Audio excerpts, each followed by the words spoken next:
know that they ride or die. I keep that banking is following us into the metaverse. Like, we're not going to see the last of banks. The banks are like, you're not going to leave us behind. A lot of the things that people talk about in the crypto space is like, let's get away from banks.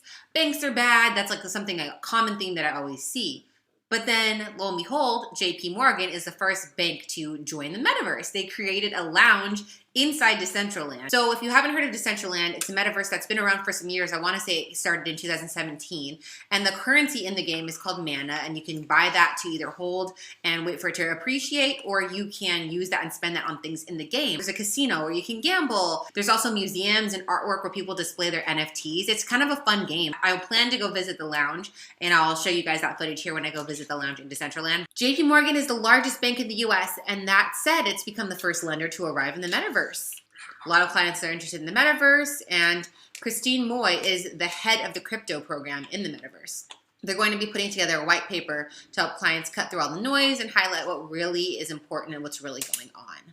The average price of a parcel of virtual land doubled in the last half of 2021, jumping from $6,000 to $12,000. So if you want to buy virtual real estate, which sounds really cool, it's really expensive now. Like, it was somewhat cheap for a while, and then end of last year, probably closer to like October, November, it just boomed and everyone wanted in. We believe the existing virtual gaming landscape, each virtual world having its own population, GDP, in-game currency, and digital assets, has elements paralleling the existing global economy.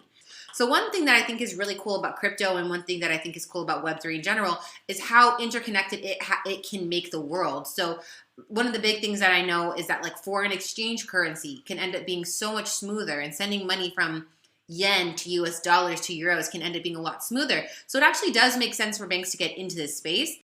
Okay, that's enough about the article. Here is a tour of the Onyx Lounge. First of all, the downstairs part I showed you guys already. There's a tiger roaming around, and there's a little picture of the CEO and a little graphic that takes you to the JP Morgan website. Then you can go upstairs. And let me tell you, it took me like 5 minutes to try to figure out how to go upstairs. I don't know what it was. This is not simple to get up these stairs with this character. But once I get upstairs, it's over for you guys.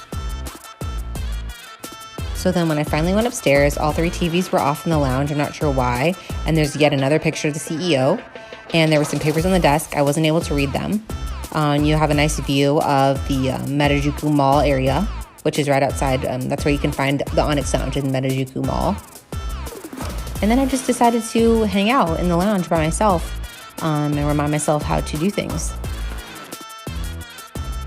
Then I figured out how to do the Black Power Fist, which is on brand because it is Black History Month. And then I started dancing, and, you know, my character can dance better than me. Then I'm waving at you guys. Hi, hey. She's so cute. Then she's clapping. She's applauding. She's applauding this bank for being the first bank to activate in the metaverse. And then she's making it rain. Because that's what we're going to do. That's why we're all here. We're going to get rich. We're all going to make it. And she loves you. She's blowing you a kiss.